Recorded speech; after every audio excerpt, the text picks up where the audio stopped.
Hi, welcome back to the stovetop. So please pardon the background noise. That's my neighbors mowing their lawn. It's a nice day out, so we've got the windows open. And it seems like anytime I want to film a video with the windows open, that's when my neighbors decide they want to fire up the lawnmower or some other sort of power tool. So since it is a nice day out, it's a good day to have a cocktail. And I thought today I would make a cocktail I've never made before, but I've made something similar.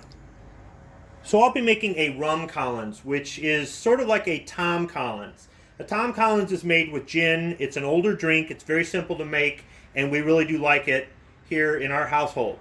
So a Rum Collins is going to be similar. I'm simply substituting the gin with rum. So I've got everything ready to go. I've got a shaker with ice in it. Might as well go ahead and get the ingredients in. So we're starting off with 2 ounces of light rum or white rum, whichever you want to call it.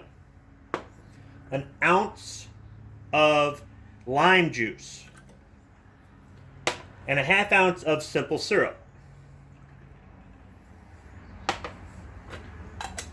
Go ahead and put the cap on there and shake.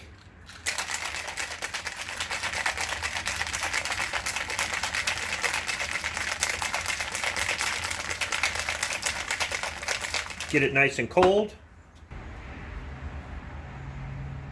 Now the recipe, which I got off of MrBostonDrinks.com, calls for a chilled glass and for adding the ice as one of the later steps. I don't have a chilled glass, and I'm going to go ahead and add the ice now so I don't get any splash. So now that I've shaken the cocktail mix, I'm simply going to strain it into the glass. If you want to add your ice afterward, go right ahead. I'm just trying not to make a mess.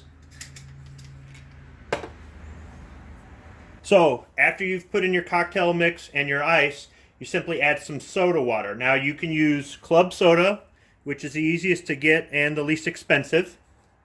You can use sparkling water, or you can use seltzer water. I'm going to go ahead and use seltzer water this time around.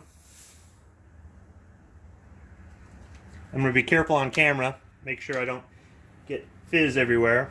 Now I found with this that if you add too much, it kind of takes away from the taste of the drink. So you don't necessarily have to fill it to the top. Now if it tastes too strong, you can go back and add a little bit more water to it. So it might not be a bad idea to make one of these for yourself first before you make them for guests, just to make sure you've got everything to about the right level. So you give it a stir.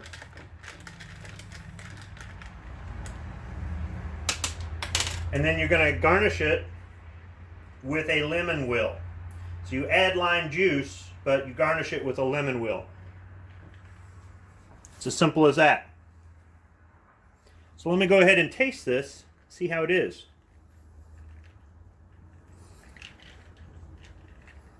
I don't get a strong rum smell off of this. I kind of get the lemon lime.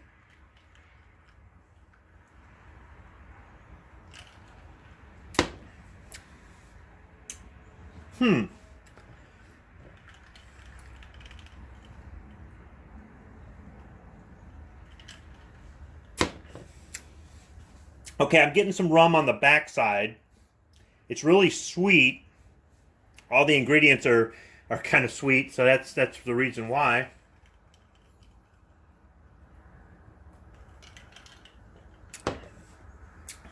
It's not bad. It just not quite what I was expecting.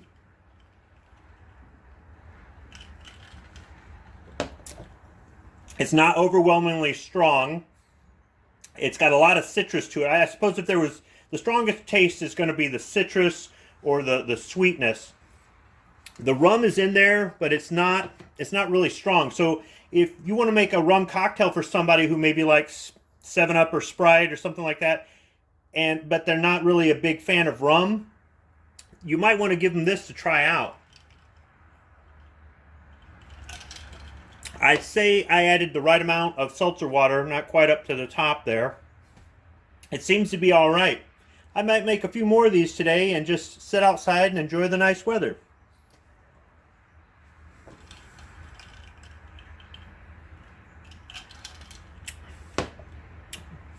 Yeah.